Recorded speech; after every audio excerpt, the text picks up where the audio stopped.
I think there's a lot we need to do right now just for national security purposes, right?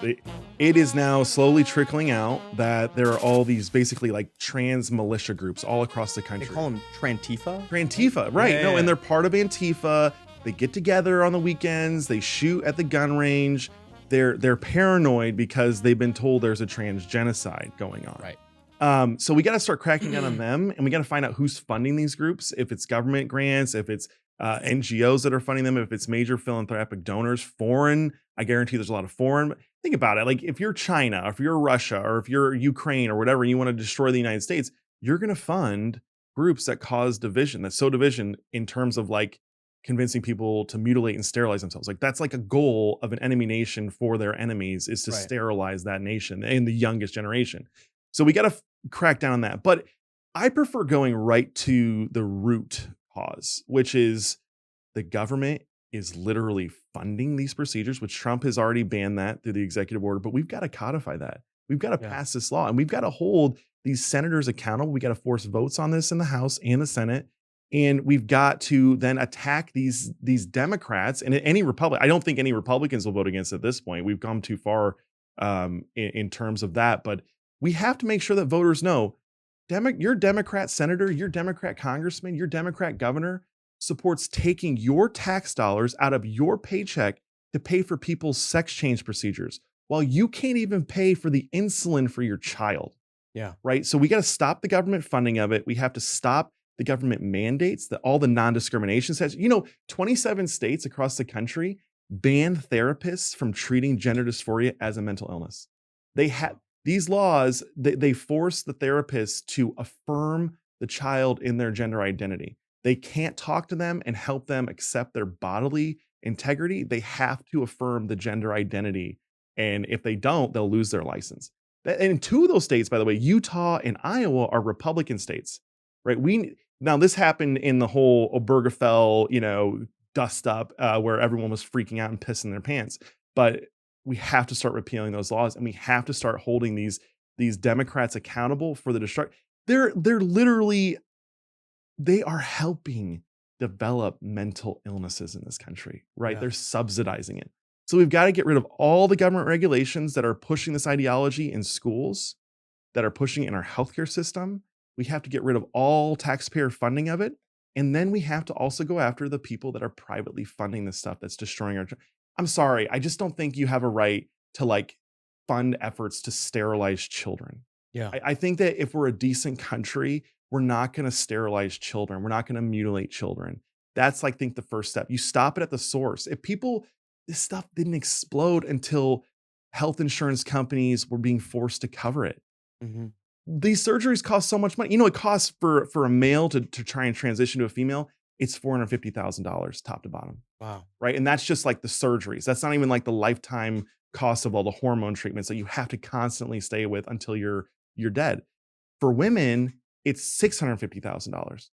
No one can afford that. That's more than a house these days. Yeah. Right. That only happened because the government was subsidizing it and because the government was forcing insurance companies to cover it. And guess what?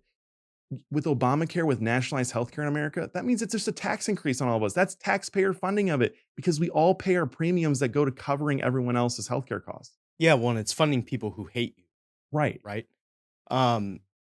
You said something really interesting a minute ago that, the president has issued this executive order, which is a great thing, but we have not yet codified,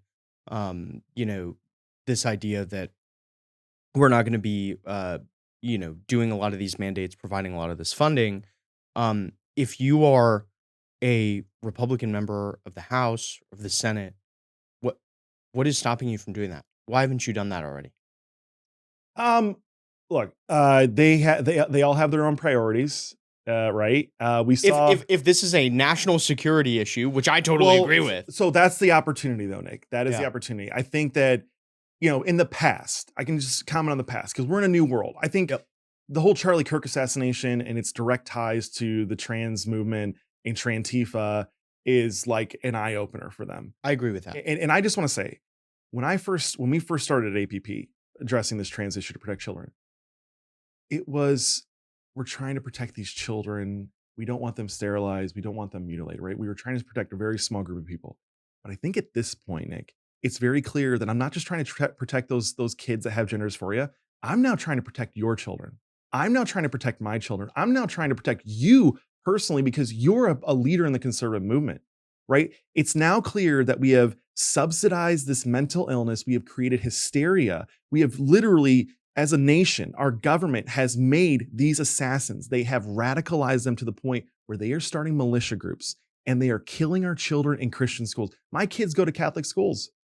I have to worry. They had when the day that the Nashville or the Minneapolis shooting happened, they had cops in my kids' parking lot. Thank God, right? I'm thankful for that. But like, why do I have to worry about this? Why do any of us have to worry about it? It's no longer just about this small population of kids with mentally ill mothers. Yeah. Now it's about my children. It's the whole country, right? This stuff doesn't just stop with the people that are participating in it. It comes for all of us eventually. They're shooting up our schools. They're shooting our leaders. They're shooting you and I, right? I saw a post last week when Charlie got shot. It said they shot Charlie Kirk because they don't know your name. Yeah. That's the dark reality here. They are shooting us because we don't affirm them. They're shooting us because we don't agree with them. That is so crazy. It is so unhinged. And you have these writers like Ari Drennan and oh my gosh, Aaron in the Morning, like all these crazy people are constantly writing and creating hysteria that are radicalizing these people and they're killing us. We have to stop it because it's no longer just about this small group of people now. It is about us. It's the whole country that's at stake now. If we don't stop it, if we keep allowing them to build this hysteria and to subsidize this and get more trans kids, we're going to have more shootings. You subsidize something, you get more of it. That's like politics 101, legislation 101. We have to stop it. We have to stop subsidizing it. And if we don't, it's not going to be just like kids on the news. It's going to be your kids. It's going to be my kids. And I don't want to live in that world. I don't want to live in that world.